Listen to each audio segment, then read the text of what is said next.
Welcome to the Huddle and Whistle Show, where sports meets culture and the conversation always goes deeper. We are former athletes, coaches, parents, and insiders bringing you high IQ sports talk you can't get anywhere else.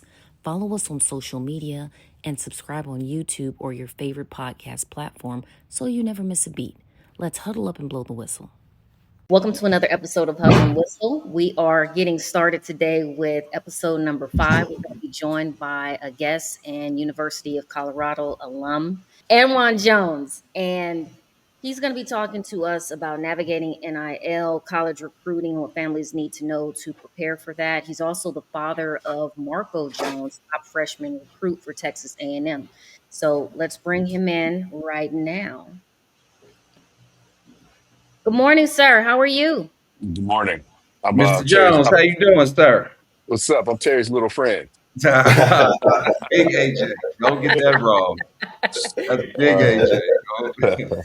Thank you for having me on. I We appreciate are it. not having little friends. How How's are my you? audio? Is it okay? My audio okay? No background noise? Your audio is great. You look very Awesome. tropical there with your Texas A&M shirt. We see Yeah, you. indeed. All right, so we're going to let Terry start off today. We got a bunch of questions for you. We're excited to have you join us today. I understand you've got a lot of insight, so I'm excited to hear this story. So go ahead, Terry. Yeah, so no, I appreciate you joining the podcast. I remember when your son was just born and you were talking about how this kid had like a huge head that was like in the 1 percentile, like his group. So when he was born, did you just know you were birthing like this great, like Simba just raises his hand, in The Lion King? Or did you know this kid was going to be special from the beginning? I will tell you, I didn't know how special it was going to be, but I kind of assumed that because my wife and I are a team, and we come from good households, and have strong families, that we were going to be raising somebody who was going to be at least a really good contributor to the society we live in. But then we're going to try to get him to be just an excellent human being. So we didn't know that he was going to be who he is now, but we wanted to just raise him to be the young man that we expect him to be, just in all facets of the word. So, no, we didn't know, but I'm happy that he is who he is by the grace of God. So that's good. So you balled out at the University of Colorado, right? And Dion's there. They have a emerging program. Things are moving in the right direction. Did you want or have some kind of desire for him to follow in your footsteps to be above? Was that ever on the table? Interestingly enough, it was on the table initially, and believe it or not, Colorado was his first offer, and it had nothing to do with me.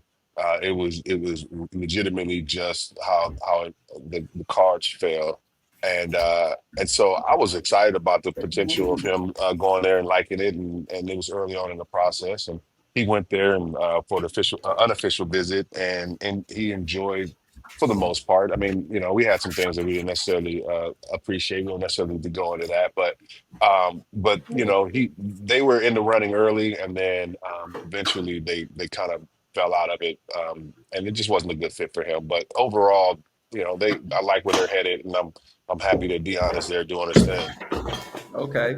So we have an audience that is learning about how the money works and how the funding sources work in college football. And there's been some recent changes to the rules. And so for just kind of give a background for people that don't know, in general, there's typically three funding sources for college programs. So one major source is where you have revenue sharing, where there is a contribution from the school based upon the conference that they're in, and that sets a salary cap for the school. Then you have what's called the second funding source, which is a collective. That's just your classic boosters, third party funding sources, right? And then you have the NIL. Those are the marketing deals for the player's name, image, and likeness. How did you learn about this NIL process? In because everything seems to be very fluid and new. So as a Well, parent, how did you learn about it? Wow, yeah, it's interesting because we early on, the landscape was a little different. NIL wasn't technically NIL, you're right? It was under disguise of NIL. It was really just pay to play. Let's call it what it was, right? You had collectives, which was really the only funding source up until until the new deal just got signed. The collectives were essentially the only way that players were getting paid. And so the collectives I mean, I learned about them early on in the process. I didn't realize what NIL actually was. I thought it was NIL. I thought it was, hey, you get to go out and get on a billboard and get paid, and you can go do this, and you can go sell this and do that. And when in fact it was very little of that. It was more market value, seeing how much you're worth, and then having a collective pay you whatever that is. So I learned about that early on, and then once I figured out that it was kind of unregulated, I had to educate myself really, really quickly, and so I, reached out to some experts in the field, and they kind of explained to me what the NIL was actually all about and what collectives meant and how they played a part in actually recruiting. And then after the rev share deal just got signed, things changed dramatically. And so, I was fortunate enough to be involved in just the listening and the learning portion of it early on. And so I've been able to kind of move alongside with it and kind of understand how it's changing as it's changing. So early on, I was involved in it, well, at least learning about it. And now, I'm kind of a little more involved in the everyday goings ons. But it's been a really interesting, year, so to speak. Oh, So your son is now is he committed fully to Texas A&M? So yeah, so he actually is a graduate of the class of 2025, but what he did was he graduated early in December and he enrolled early. He was actually able to enroll early enough to get to play not play, but he practiced in the Las Vegas ball game for them this year, and then actually finished his whole first semester of school. So yeah, so he's a full-on freshman. He's enrolled. He's actually done with the first semester of school, and he's back there now getting ready for summer ball. Nice, nice, congratulations. So nice. Thank what you. ultimately made you choose Texas A&M over Colorado? So, believe it or not, Colorado wasn't even in the finals. The final four was Texas A&M, Texas, USC, and Michigan.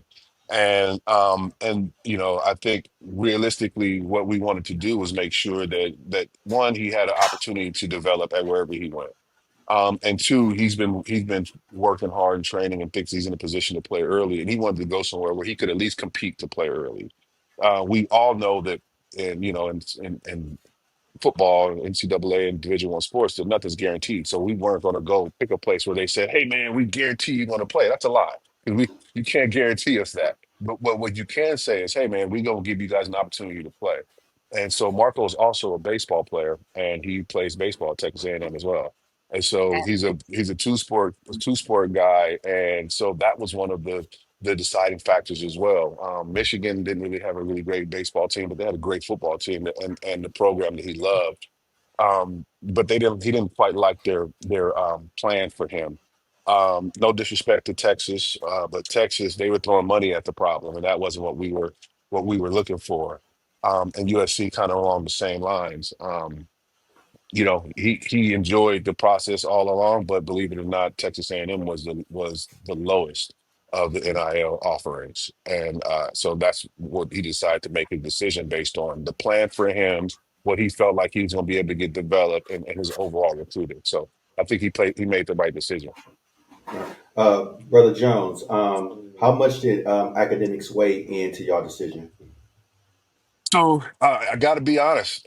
We have kind of changed our outlook on the education piece of it. And what I mean by that is, if education is part of your fabric of who you are and how you are raised, then the emphasis doesn't have to be on that because it's already ingrained in who you are. And so we understood that the degree from anywhere is going to be great for him. But realistically, he wants to play football and he wants to go play football at the next level. So what we did was we said, "Hey man, okay, well here's what we can do. we want to make sure that that education piece gets handled. So, okay, we're going to decide you want to play in the NFL. Well, let's make a 3-year plan then. And a 3-year plan is you're going to make classes and take classes so you can graduate in 3 years, regardless of what happens with your NFL potential. That way, if you are there for 4 years, you can have your fourth year paid for, and it could be a master's degree or some kind of postgraduate degree. So we thought about it, but we said, hey man, we want to make sure that if football is what his priority is, that we can make sure that football is the priority now, but academics has always been such a part of his life that it's just not the main thing that he focused on. But he's doing great in school. His A's and B's so far in his first semester on his own. So we have no complaints, and it's just kind of how we decided to look at it as opposed to saying we want this degree first. That he's going to get a degree. That is going to happen, and that's kind of our mindset on it. Okay. So if he balls out in baseball and he gets drafted to the MLB and he also has an opportunity to play in the NFL, where will mom want him to play? What would she want him to do? I think at this point in the game, I think Mom's is kind of he's a mature, um, thoughtful young man, and so I think she'd be comfortable with whatever he decided, only because he's going to put some thought into it. And I mean, we've had these conversations actually before because he didn't get a chance to play his high school senior baseball season because he was already enrolled at A&M. But if he had, there would be a chance that he would get drafted today. The MLB draft is today, and so there's a chance that he would have been drafted out of high school in the first few rounds. So he loves baseball. In fact, the head coach just called him yesterday, a couple days ago, and was like, "Hey man, we're looking forward to we know you are getting ready for football season, but." We got to let you know we're looking forward to getting you on this diamond next season, and we wish we kept you around because he was able to play. You probably didn't know this. He was able to balance winter workouts and then head over to baseball right before their season started and get some work in with them in the cages and working with the team and doing scrimmages and all that kind of fun stuff, and did really well. Hit a couple home runs, doubles, was batting like 700 up doing. It didn't make a whole lot of sense. So I think in the end, my wife would definitely pick. She definitely would want to go with what makes him happy because she knows he's going to be prepared to be successful at whatever that is. So, there's been very few like two sport football and baseball players, like Bo Jackson, Dion, and different things like that. But I suspect if based upon his ranking that there were some marketing deals that were presented to you. How are deals presented to a parent? Like how does it happen? How are you even introduced to this world of NIL? Oh, that's a really good question. I think the parents out there really need to understand how this thing moves because it can get up on you real fast, and if you're unprepared, you can end up making decisions that may not be beneficial for your child. So, the marketing deals they come in regularly, and we haven't taken any of them because we're not just in it for the marketing deals. We want to make sure that we're partnered up with products and companies that are for him and that really are for his vision and what he is looking forward to doing. He's big into health and fitness. He's big into the wellness world, and so like we don't really want junk food marketing deals, right? That's just not his brand. That's off brand for him. And so what we're doing is they're offering deals here and there, and it's a lot of marketing deals are more so clothing deals and product deals, and now I mean, they come up parents like, hey man, we got something we would love to partner with your son, and I go, well, you need to talk to him because he's going to be the first person to look at you and say, "No, I'm good."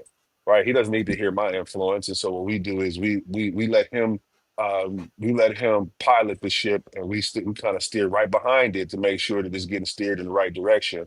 And then if there's some nonsense that we need to jump in on, then we immediately handle that. And also he has representation, and I thought that was hugely important in the beginning stages of this to do a couple of things. One is get representation with somebody who understands the college world and the NIL world and be able to understand the trends and marketing values and all those things and be able to rely on them to be the bad guy, so to speak.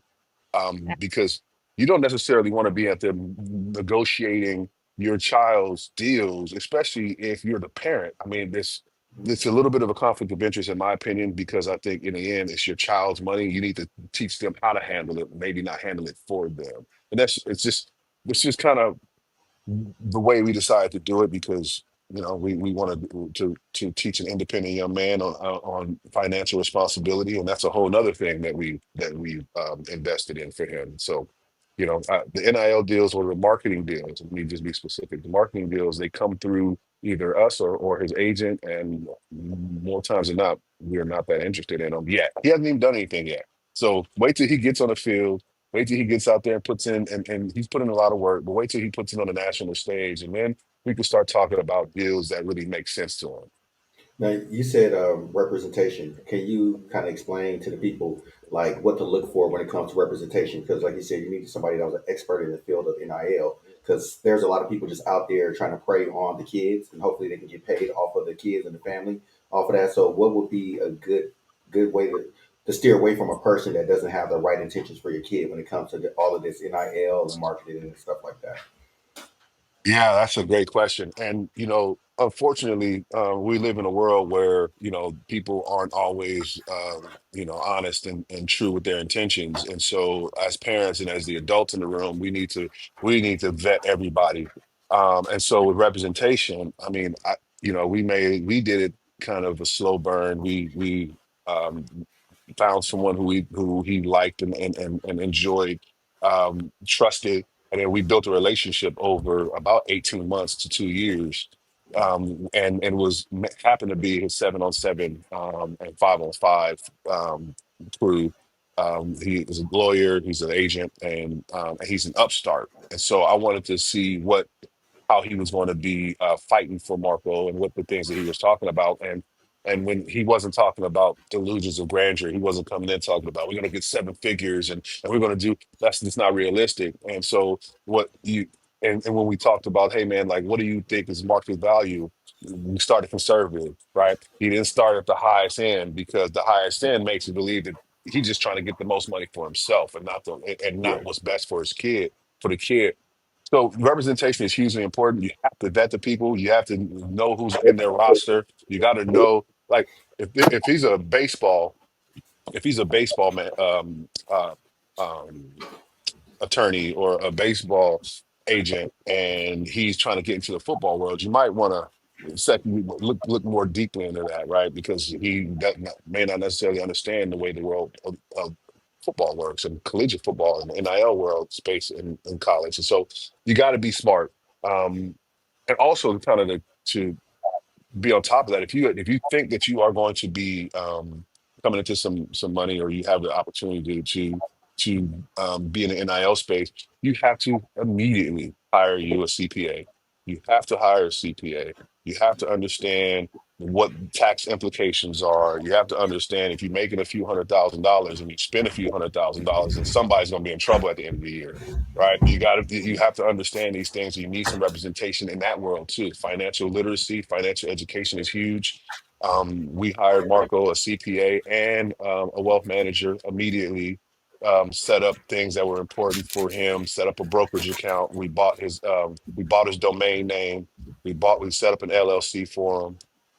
We did all of the things that can make sure that we shelter him and protect him, so that at the end of the year, he owes Uncle Sam, but he could pay Uncle Sam, and that he's not spending a whole bunch of money unnecessarily. So there's a lot of things that go into representation. The actual representation side, where they're negotiating deals, and then the financial representation. You need that as well. Okay, I have a probably more of a unique question from a parenting perspective, right? I don't know if you still work or if you're like in the office or at home. As a parent of an athlete that is no longer, somebody that you're dropping off to and from school, have you guys already planned how you're going to navigate going to these games? Because you probably want to go to all, if not the majority of them. How do you do that? We are a all-in type of family. So this is my lovely home that you see here. We've been here for 20 years. We are renting this thing here at the end of this month, and we are moving. That's what we do. We don't Okay. play. We don't play. We don't play about ours, right? We only got one. And so, we're in a position where we can go to Texas and move to Texas. So we moving, we up out of here. And so that's how we gonna be at every game. And the wife is retired. I'm still working, but I'm in a position where I can get back to work 4 days out of the week and be back on the weekend. So I'm not really that worried about it. We gonna get there and we gonna be at every game. I heard that. Nice, nice. So you Um, go ahead, oh, go, Jim. oh, go ahead, Terry. So you were talking about. So I've known you and I've been around you for at least 18 years, and you 20, don't 20 years. 20 you don't trust easily. So the fact that you trusted this agent, I think it's only right that you say who the agent is. Like this guy must have done a great bang up job for your family. Like give him some love, man. Who is the agent? So yeah, his name is Brian Davis, and he's with Forward Counsel is his actual law practice, and Power Up Sports is the sports agency. He runs this 7-on-7 team called California Power. They work they play in OT 7s, and the 7-on-7 circuit is big, and they're in the elite 7-on-7 circuit. So he's been a guy who we got introduced to him because they wanted Marco to play 7-on-7, and then the organic relationship kind of built from there. He didn't have a whole lot of guys on his roster initially, but I did my vetting, and I put him through the ringer. You do know me. I don't trust easy, and like it took, like I said, a solid 18 months to 2 years for this to even come down to it. And my son did a really good job of asking the questions that he wanted to know and being able to talk to the adults in the room like he's supposed to be there. And in the end, Brian Davis did a really good job. So much so that I won't give you the odds and ends, but after the rev share deal, there's been some sticky things happening because new contracts have to be signed and new terms and all of these things, and maybe you had terms negotiated before that weren't now. So regardless, he fights, and he doesn't have to ask us to fight. He knows exactly what we want, and then he actually is proactive in that. And I think that's kind of huge when you come in representation. Like I know Terry's a lawyer. He understands what it means to be a dog and for your clients, and that's kind of where Brian has been for us so far. Brother Jones, just kind of give us a little insight, the difference between when you were going through this process at this time and your son's process at this time, because a lot of people don't understand that big difference. If you wasn't a college athlete or knew people that were college athletes or going through this process, you have no idea. So this would have been new, and you don't understand the difference between when you played or when you were coming out of high school going into college and what your son is going through now. Can you kind of explain to the people what's the biggest differences and what are some of the similarities to that? So I'll start off with the similarities. I think the similarities are just understanding people. So once you know people and you understand how to build relationships with folks, I think that is time that is tested through time. So the original way that you get to know people and just build relationships, that hasn't changed. That has remained the same. You get in they tell you all the things that they think you want to hear, and then you got to kind of siphon through all of that and figure out what's real and what's not.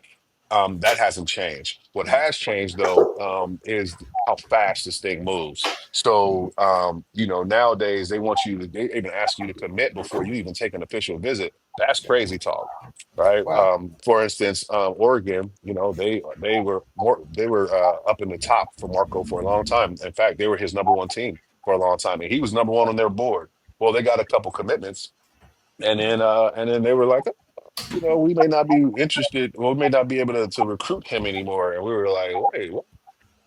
So Mm, like that changed real fast. And then so understanding how you can go from to like the man to not being recruited from a school that you were really in tune with, that's something that people need to understand. I mean, I you know, I think in the end, the recruiting differences for me are um the time. It's so fast.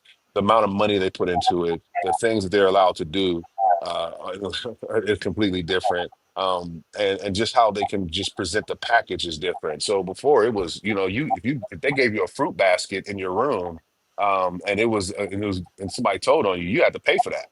Right now, nowadays, it's they're paying guys thousands and thousands of dollars just to pull up on campus. So I mean that is completely different. And what's really different though is the lack of pride in your school. So now everything's become transactional, and we now have to. But it's important for us to understand that, right? Because if we go into the situation thinking it's going to be rah rah rah, and we're going into this thinking that it's all about Texas A&M and being an Aggie and all of these things, yeah, that's great, right? But then you get there and it's all transactional, and then your heart's broken because they don't love you like you thought they did, right? So you got to understand that this is a business now, and that so in the recruiting world, things are gonna look a little more transactional than they look like rah rah rah. I'm all about Texas A&M. I'm all about Yale, or I'm all about Cal, right? Like it's a little different now. Where Um, just another part of that question, like, do you think that's for the better of the college athlete now? Everything is more transactional, and like you ain't really like set. Because I know when I got to UCLA, it was just like I'm a Bruin. I'm a start and finish here. So, do you think that's for the better of the athlete? Because I love the fact that athletes are getting paid now. They deserve it. They've been deserving this. But do you think this is for the better for them as moving forward? So I think it's a gift and a curse. I think the gift is obviously these players they put in a lot of work and they have not been able to cash in on their own likeness while people around them have been doing it for years, often in tunes of billions of dollars, right? So I think that's really good. But what I do think is the curse though is when you change it to become more of a professional job, then that means that you don't have a whole lot of pride in what you're like in your school. You could just up and leave, and it doesn't matter. And there's nothing. I've never seen anybody that's gone to four schools before until now, Yeah. right? So that's a new world, and quite frankly, it's a world that I don't necessarily appreciate. But I think that with in today's new climate, it's got to be like that unless it's regulated. So I mean, that's a whole nother story. But yeah, I hope I answered that question for so where was Marco ranked in his junior year compared to his senior year? What was his ranking? you. Interesting. So his ranking actually fell his senior year. And this is something that parents need to probably be aware of too. Um, he was ranked in the top 250 in rivals in his junior year. He was top 100 in 247, top 150 in on three. And then what happened was we decided we're not going to any of these camps. They want you to go run 40-yard dashes and do all this combine stuff at these high school camps that people aren't training for. Right? You're training to play football. You're not training to run 40s and do jumps and all of this stuff. You shouldn't be, at least not yet. Um, and so we decided we weren't going to do all those things. And then they were like, well, your ranking's not going to improve any. We're like, well, we don't care about no ranking improving. So they ended up, even though he had a way better year, he was bigger, stronger, faster. He put up crazy numbers. He fell out of the top 250 in rivals, which was bananas. Wow. And then and then he dropped in every other publication towards like, he's still national recruit or whatever, still high four-star. But this is one of the reasons why we don't put much credence into these stars, and Yeah. that's a whole nother topic that I think your listeners probably need to be informed of is the GM model that they're going by. So yeah, So yeah. I'm gonna follow up with that because you have considered. There's two theories. You have a national ranking, and then you also have what's called a GM ranking, where every school has a general manager that manages the money for the collective, right? Mhm.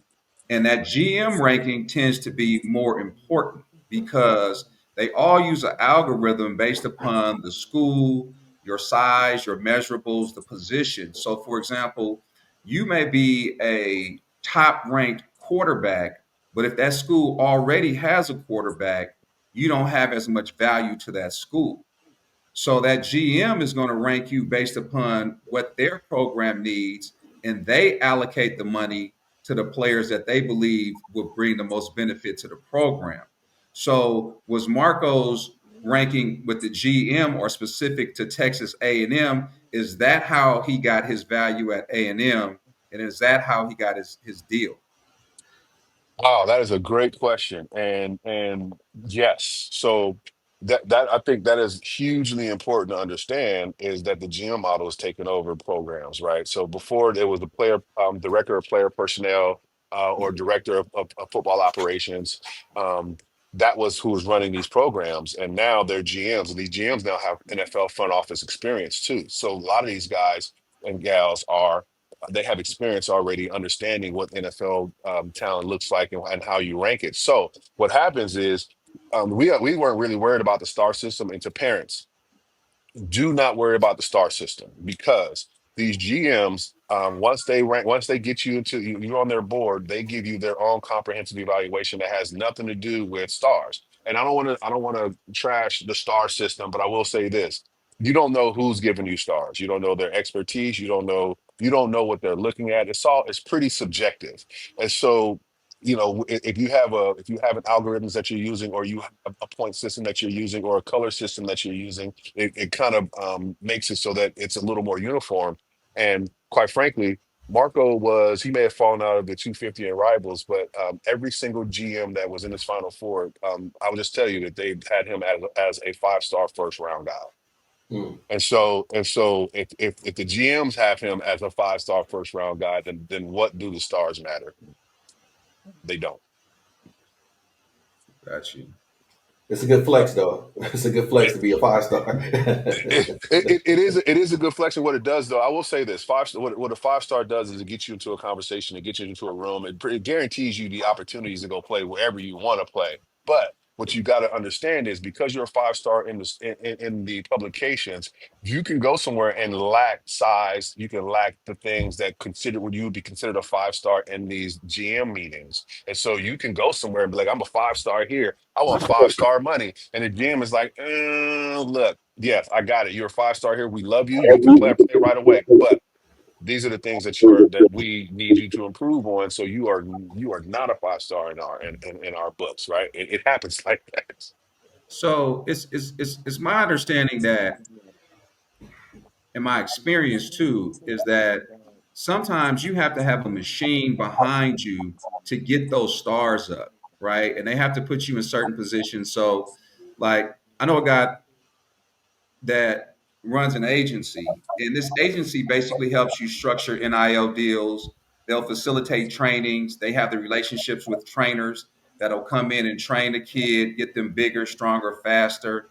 The agency will help with branding, and they're the machine that can help you jump your ratings and become nationally recognized.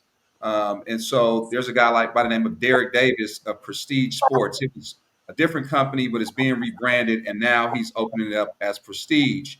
Um, and he really does get behind these players and provides these resources. Did you have any experience with this type of situation where somebody says, "Hey, I got a machine that can help you with your kid"? Did you have any experience with that? Oh, this is I love these types of interviews because we didn't we this is all unscripted, folks, and this is he has no idea what I'm about to tell him. Uh-oh. Derek Davis is the dude who helped us get to where we are. And on top of that, I'm one of the four uh one of the four CEOs of Prestige. Oh, We wow. Oh, nice. Okay. yeah. You didn't know Um, Okay. that? How you- No, I didn't know that. I didn't yeah. know. You know what I'm Hey, saying? the man said he don't trust everybody like that. So, I know people that know people. I have to really know Cherry, somebody that know people, you know? Cherry. Yeah, and so to that, man, we've been working nonstop on trying to build this company, and it is specifically for the young athlete to try to help them be the machine behind it. And I'm glad you put it like that because, quite frankly, this is what we're doing. We want to make it a one-stop shop, and this is kind of how I think most of these young men need to be structured. And don't need to be with us. You just need to be somehow somewhere. You need to have your career structured where you have everything that you need in your team. You have training component set up so that way you know where you're training. You have trainers set, you know, and it's consistent, right? You don't want to have five or six different trainers teaching you five or six. You want to have consistency in your training. You want to make sure that you have an actual a financial literacy point to part to this, because I can't go in here and tell you, hey man, I'm gonna go get you all of this money, and I'm not gonna tell you how to save it. I'm not gonna tell Yeah. you how like if you're lucky and if you're smart with your money and you have a good NIL by the time you're a junior, and the NFL can be an option. Right. That's just like you want that. You want the NFL to be an option. You don't want the NFL to be what you have to go do. Right. So I think like having a financial piece behind that is huge. I think understanding like the NIL role and understanding marketing deals and understanding how you can introduce young men into the right and the appropriate marketing deals. That's huge. And helping parents understand this and help them navigate this whole system and understanding that they have an active role in their sons or daughter's career, and they need to take an active role in it. So, I mean, we this is interesting, man. I didn't think this was going to be something I was going to be taking on, but quite frankly, I'm excited about it. I'm excited to help these kids. I'm excited to help these kids become the champions of their own careers, and I think this is the way to do it. So, yeah, to answer your question, absolutely. We Derek Davis is a dude who we trust implicitly. Like he's that's I, I don't have a lot of new friends. Just don't. Never have. I'm not in the business of new friends. Derek Davis is a dude who I trust with my son and like and the team that we built around him I trust. So yes, you need a machine around you if you can get one. That is Um, So really that's one of the most important things I think that a lot of parents don't realize when they have, excellent athlete kids or kids that have the potential to play at higher levels. That financial portion, I can't recall what the percentage is, but I think we can all agree that it's way too high the number of professional athletes that end up going broke. So that financial portion, I really, really like how you guys have included that into your program. That's awesome. What other sports do you train? Obviously, I'm sure football and baseball, but are there any other sports that you guys, have that machine behind?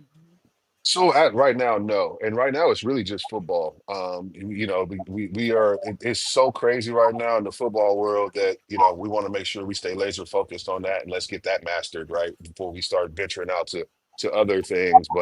But I mean to that, yeah, there are here's one thing though that I will say. The training itself, as long as you have relationships with folks, you can find trainers for like the best trainers for anybody. But realistically, the strength and conditioning aspect of it is universal. You can if you have really good strength and conditioning coaches, that can help. That like it doesn't really matter like the other stuff as long as you can make sure that you are going that way in speed and strength and conditioning. So like you can play baseball, basketball, soccer, and still come and we can still get you the proper training without having to be specific to what you're doing. But we're really focusing on football right now.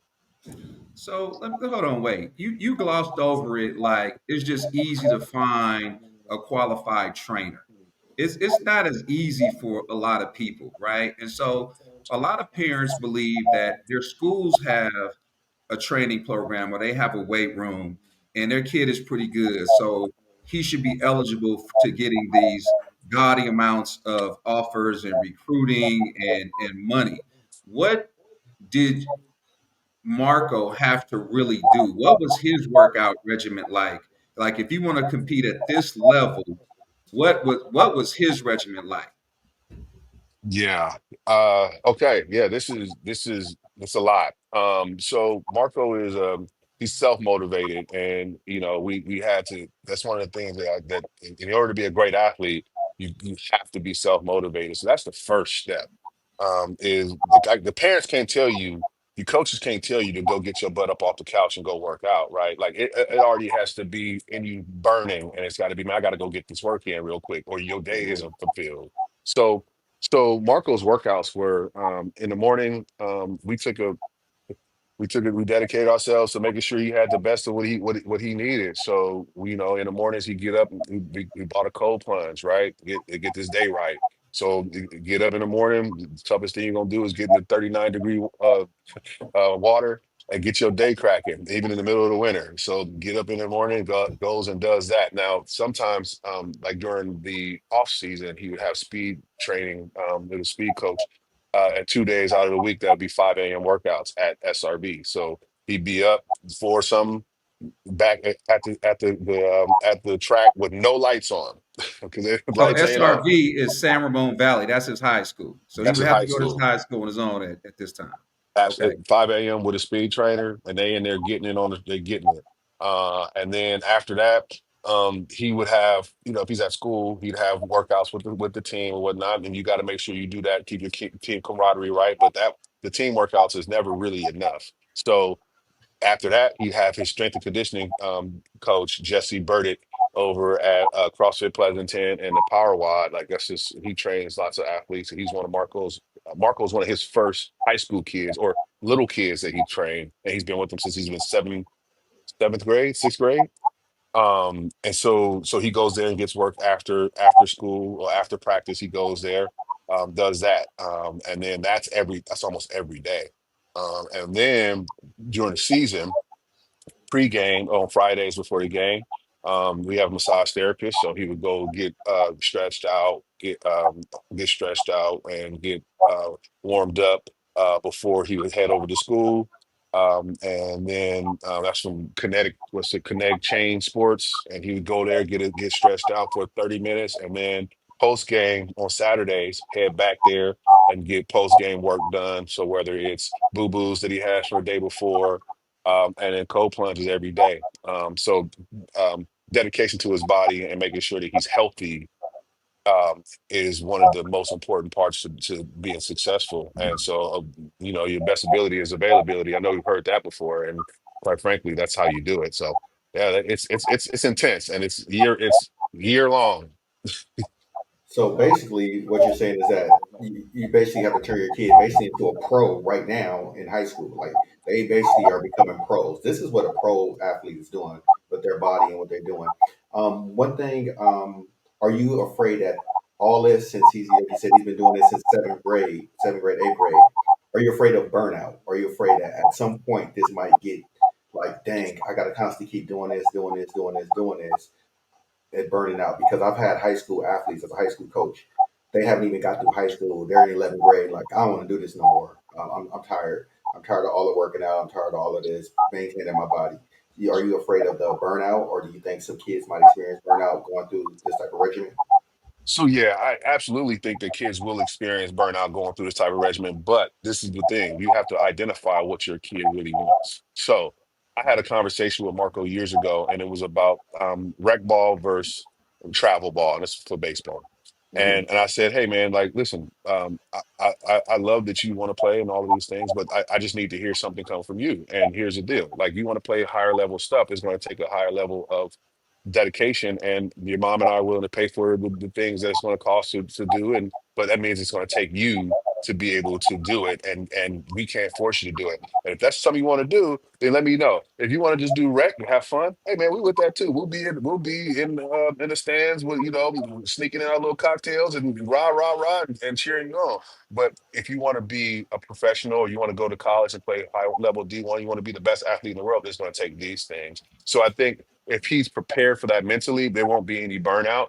And it also is it's incumbent on the people around him to take notice. So if he's like lagging, if he's late getting up, if he's not enthusiastic about his workouts, then it's important for the parent or for the people who you put around him to address it. Like, hey man, what's going on? Let's have a conversation about it, because you can take breaks. Breaks are necessary. So like just you can avoid burnout, but you have to know your athlete. So I want to know, and the people want to know, what are the real numbers when it comes to this NIL world? So, like a couple of years ago, it was put out there that Texas A&M gives every player $250,000. You go to a school and you see nothing but all these high-end fast cars sitting out in the parking lot. So something is happening. And then you hear some players are, you know, giving up a certain amount of money based upon their ranking, right? And so if somebody really is going to play at this level, right? What are the real numbers that most people get? Is it 50,000, 250, 500,000? Like what are the real numbers that you're seeing in this world? It varies, and I will say, so there is something that people need to know, and it's important that people know is that there are different categories. So I'll break it down to you like this.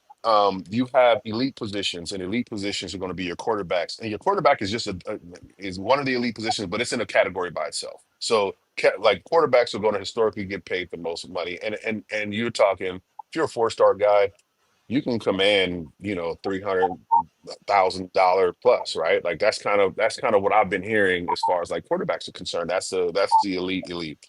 Um, Now they have other elite positions that people need to understand that get paid differently. So if you are an edge rusher, if you are a offensive tackle, if you are a cornerback, if you are a wide receiver, and in certain instances D tackles, then you are considered a premium position. Premium positions have their floor is higher than say a middle linebacker, a safety, a tight end, an offensive guard, or a center. Those are the non-premium positions, running backs, right? Non-premium positions. And so they're going to command, their floor is going to start lower. And so the numbers are real for elite positions or premium positions and elite players. I mean, if you're talking, let's say edge rushers, I won't give, I'm not at liberty to give you any specific number for Marco, but I'll give you kind of the general idea of what somebody in his position could command. So he's a high four-star guy in the publications, but a five-star dude with the GMs. I will tell you, the GMs offered significantly more than what his valuation was. And they may say that a four-star dude in his situation would say 250,000, $300,000 for an edge rusher that could play early. That's about normal-ish if you're a high end guy. Now, if you're a dude who they think is going to play and impact the game early, they're going to offer you a significant more money for that. And that's because they think that you're going to play early. They think you're going to contribute as a freshman. They think you have the potential to be a freshman All-American if you get the snaps. So it is definitely important to understand where you fall in terms of your position groups and your rankings. So do you just sign a 1 year deal with the school, or is this like when you say 250,000? Does that mean 1 year, or is that 4 years, or how do you negotiate that? So now, so there were up until recently, they're mainly been dealing with 1 year deals. And so if you're talking 450, 300,000, 200,000, it's generally a 1 year deal. Now, today's NIL world is a little different because parents, teams and programs, they want some security. And so how do you secure your player? You put them in multi-year deals and you make it so that it's almost impossible for them to get out of it in terms of clawbacks, buyouts, because all this money now goes against the collector, not the collector, goes against the next school's salary cap. So I mean, it's when you, okay, so if you, so say Marco signs a contract for 1 year. That 1 year says they give you a pay scale, a pay schedule. You'll get this much every month and you have to do these things in between appearances, and you have to do the things that they specify within the contract. Once that contract is, so say you in the contract, they may have language that says something like, if you enter the transfer portal or if you leave this university, you're going to be required to pay us back a certain amount of money, clawbacks or buyouts, right? And now what they're banking on is that the school that you're going to go to will then pay that for you. But then that goes against their salary cap, and they're just going to take it out of the money they're going to offer you. So in the end, they're trying to make it tougher for people to leave, and they're trying to make it so that you take a financial hit if you do. Makes sense from a business perspective. Yeah. Definitely, especially with the number of people entering the portal. So, but I guess if you're an athlete that multiple, universities want, they'd be more than happy to buy out your contract. So, Yeah, but parents need to know that just because they buy out your contract, that doesn't mean that money got to come from somewhere. And yeah, so if they're buying out your contract, that school is now going to take that money out of what they're going to offer you. And so absolutely. so in the end, the kid is the only one who loses. So Yeah. this is why it's hugely important to pick the right location and understand what you can and can't negotiate out of. So if you can negotiate out of buyouts and callbacks, do so. Definitely. This is this is wild to think that at this point in your life, you are basically a hired gun, and the commodity in your body is your business now. If you're not Yes. taking care of this business, you know you're gonna be left out. Dang. Yes. Back in the days, it was just like, man, let me get to this school, let me play, so I go to the NFL. Now it's like, shoot, I can retire before I get to the NFL if I do this right. I don't need Right. to worry about the financial part of it. Yeah, Right, but that's then what does wild. that do though? And the question is though, what does that do to the sport itself? Does that actually water down the sport? Now, I'll pose that question back to you guys. Does that actually water down the sport now because you have guys who don't have the drive and the fire to do it like they wanted to because they know they got a bag already? Like, does that lessen the product in your opinions? Just knowing some people who know some NBA guys, they say the majority of people in the NBA they don't really care about playing. As long as those checks clear, they don't mind being the 12th or 13th man on the bench. They just there to get these checks. They'll do what it takes just to stay on the team and continue to get these checks. I think in a way that was kind of our motivation growing up. You know, I grew up, I didn't have a lot of money, so part of that motivation was to get to the NFL so I could take care of myself, take care of my family. I think now you're getting guys that understand this business transaction. If you got family that's in the business transactions, we can make this money before you can even get to that thing. Now, what we're banking on is you get this money, you get this degree, you can start and do whatever you want to do. You have a better start at life than what I had because, you know, a lot of people don't get an opportunity to go to the next level, especially in football. It's only 32 teams, and there are hundreds of thousands of football players out there if you go through all the divisions. So I think a lot of the times this helps. I think it helps because if you don't make it and you got a degree that doesn't hold a lot of weight, you got this money in your pocket to start your life off very, very well. So I think that it may water it down, but I think it's also a help because those guys, I know myself included, once you didn't make that NFL roster, it's like, what's next? But having, you know, $200,000 to $300,000 in your pocket, Yeah. that helps you with what's next because now you can think about what it is you're doing, and you probably had a degree in your pocket as well. The sky's the limit at that point, as long as you are, like you say, financially literate and is doing all the right things. You Yeah, know, I agree with you, Jim. I feel like, the professional level has definitely gotten watered down because of all of the money being introduced at the collegiate level. However, I mean, that why do people go to college? Most people go to college so that they can end up, being able to take care of themselves, get a Hmm. degree, a good, job or career. So if you're able to do that earlier on, then I think it's a benefit for the individual. I think it's going to suck for professional organizations at some point. I look at it from this perspective, and that is if more kids are encouraged to go to college, it's a better thing Hmm. because making a professional roster is an unrealistic goal just because of the sheer numbers. But most players believe that they can go play in college. It may not be the top college, but they can get to college. And if there's an incentive for somebody to now become more eligible academically, to work out, to focus on wellness and nutrition at a younger age, and they can realistically go to college because now they have NIL deals um, and for junior college, where now you can go to junior college and they'll pay for your housing. And so there's a lot of kids that just need that opportunity to get introduced to college.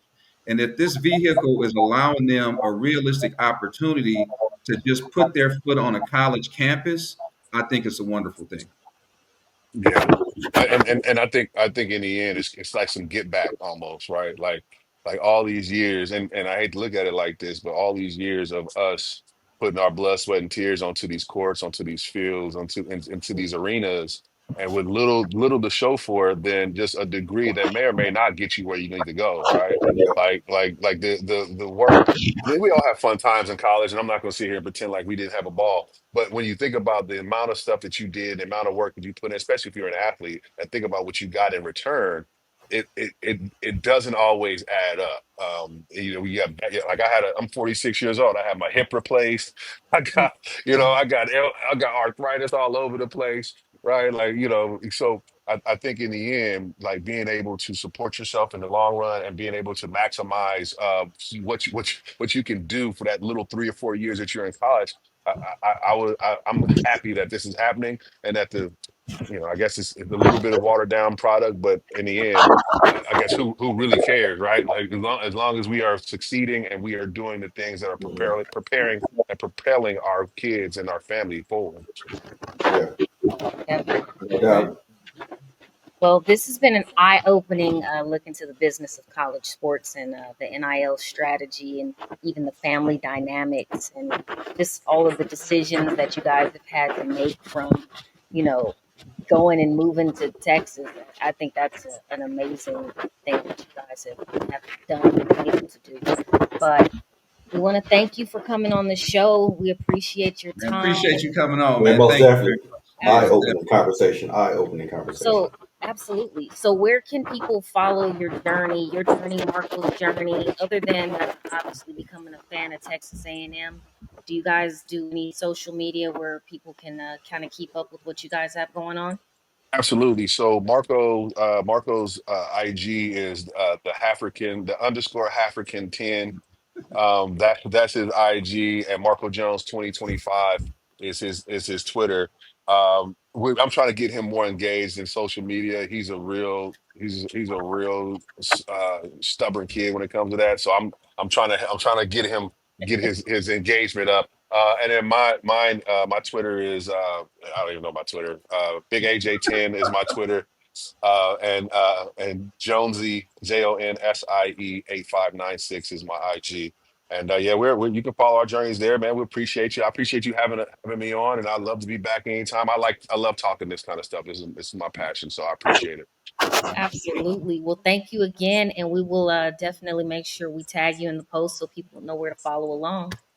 I You guys have appreciate it. an awesome All right. Sunday. Thank you, Mr. Jones. Appreciate it. Thank you guys. Have a Thank good one. you. Appreciate it. You too. All right. Thanks for tuning in to the Huddle and Whistle Show. Don't forget to like, subscribe, and share this episode with your fellow sports fans. If you are a sponsor or a guest who wants to join us and bring your voice to the conversation, email us at info@marlonicoleproductions.com. Until next time, let's huddle up and blow the whistle.